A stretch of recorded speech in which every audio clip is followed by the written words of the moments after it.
அனைவருக்கும் வணக்கம். உங்கள் அனைவரையும் தஞ்சை சமையலறையில் சந்திப்பதில் மிக்க மகிழ்ச்சி. இன்றைக்கி நம்ம பார்க்க போகிறது பசலைக்கீரை வச்சு கூட்டு எப்படி பண்ணலான்னு. இப்போ நம்ம கூட்டு பண்ணுறதுக்கு தேவையான அளவுக்கு பாசிப்பருப்பு வச்சுருக்கோம். நான் ஒரு 100 பாசிப்பருப்பு கிட்ட எடுத்திருக்கேன். இதை வந்து தண்ணி சேர்த்துக்கணும் நம்ம வேக வைக்கிறதுக்கு. இப்போ நான் பாசிப்பருப்பு வேக வைக்கிறதுக்கு தான் தண்ணி சேர்த்துருக்கேன். இது கூட நம்ம சின்ன வெங்காயம் ஆட் பண்ணிக்குவோம். அப்புறம் ஒரு சின்ன தக்காளி அளவுக்கு தக்காளியும் ஆட் பண்ணிக்குவோம்.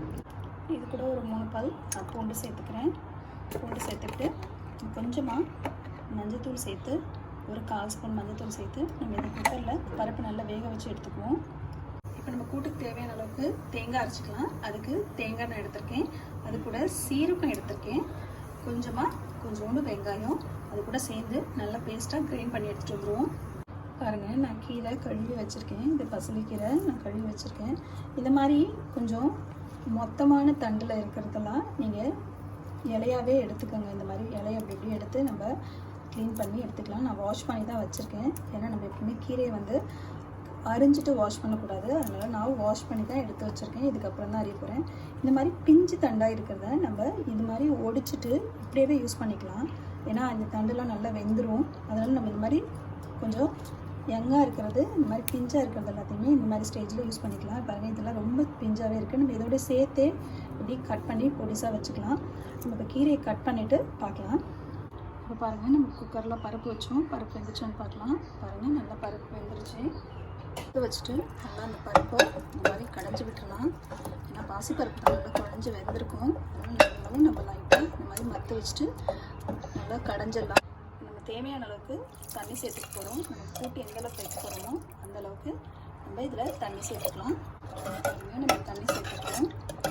நம்ம அடுப்பை கொஞ்சம் மீடியமாக வச்சுக்கிட்டு இதில் கொஞ்சமாக மிளகாத்தூள் சேர்த்துக்கலாம். உங்களுக்கு எவ்வளோ காரம் வேணுமோ அந்தளவுக்கு சேர்த்துக்கோங்க. நான் ஒரு 1/2 ஸ்பூன் கிட்ட சேர்த்துருக்கேன். உங்களுக்கு எந்த அளவுக்கு கூட்டு காரம் வேணுமோ அந்தளவுக்கு சேர்த்துக்கலாம். நான் ஒரு 1/2 ஸ்பூன் இன்றைக்கி ஆட் பண்ணியிருக்கேன். பாருங்கள், நம்மளோட குழம்பு நல்லா கொதிக்குது. இந்த ஸ்டேஜில் நம்ம கீரையை ஆட் பண்ணிக்கலாம். கீரை போட்டு ஒரு கொதியிலே வெந்துடும். ஏன்னா இந்த கீரை ரொம்ப சாஃப்டாக தான் இருக்கும். அதனால் நம்ம பொடிசாக கட் பண்ணி வச்சுருக்க கீரையை இது கூட சேர்த்துக்கலாம். சேர்த்துக்கிட்டு நம்ம கொஞ்ச நாள் இதை மூடி வச்சு வேக வைக்கலாம். பாருங்கள், இப்போ கீரை போட்டு நல்லா கொதி வந்துருச்சு. இந்த சமயத்தில் தான் நம்ம உப்பு சேர்த்துக்கணும். கீரையில் எப்பவுமே உப்பு போடும்போது ஜாக்கிரதையாக இருக்கணும். நிறைய உப்பு போட்டோம்னா தாங்காது. அதனால் தேவையான அளவுக்கு நீங்கள் உப்பு சேர்த்துக்கோங்க. நம்ம அரைச்சி வெள்ள தேங்காவை இது கூட ஆட் பண்ணிக்கிறோம்.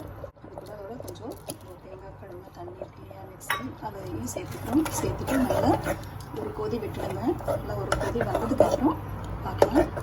பாருங்கள், நான் கொஞ்சமாக புளி கரைச்சி எடுத்திருக்கேன். அந்த புளி தண்ணியும் இது கூட சேர்த்துடலாம். அவ்வளோதாங்க, நம்மளோட கூட்டு ரெடி ஆகிடுச்சு. இப்போ நம்ம இதுக்கு தாளிப்பு மட்டும் கொடுக்கணும். தாளிப்பு கொடுத்துடலாம். நம்ம தாளிப்பு கண்டியில் என்ன வச்சுருக்கோம், இதுக்கு வந்து நான் கடுகு தம்பருப்புலாம் போட்டு தாளிக்கல. இது நம்ம தாளிப்பு வடகுன்னு சொல்லுவோம் இல்லையா, கறி வடகுன்னு சொல்லுவாங்க, தாளிப்பு வடகுன்னு சொல்லுவாங்க. அது போட்டு தான் தாளிக்கிறேன். இது வந்து ரொம்ப கருகீரெல்லாம் கூடாது. பாருங்கள், நமக்கு அவ்வளோதான் பொரிஞ்சிருச்சு. இந்த ஸ்டேஜில் எடுத்து அந்த கூட்டோட ஆட் பண்ணிக்கலாம். இதை ஆட் பண்ணி செஞ்சிங்கன்னா கூட்டு ரொம்ப டேஸ்ட்டாக இருக்கும். நீங்கள் இந்த மாதிரி செஞ்சு பாருங்கள். செஞ்சு பார்த்துட்டு எப்படி இருக்குன்னு எங்கள் கமெண்ட் செக்ஷனில் கமெண்ட் பண்ணுங்கள். இது உங்களுக்கு எல்லாருக்கும் பிடிச்சிருக்குன்னு நினைக்கிறேன். சப்ஸ்கிரைப் பண்ணாதவங்க சப்ஸ்கிரைப் பண்ணிக்கோங்க, லைக் பண்ணுங்கள், ஷேர் பண்ணுங்கள். உடனுக்குடன் எங்கள் வீடியோவில் தெரிந்து கொள்ள பெல் பட்டனை ப்ரெஸ் பண்ணுங்கள். நன்றி.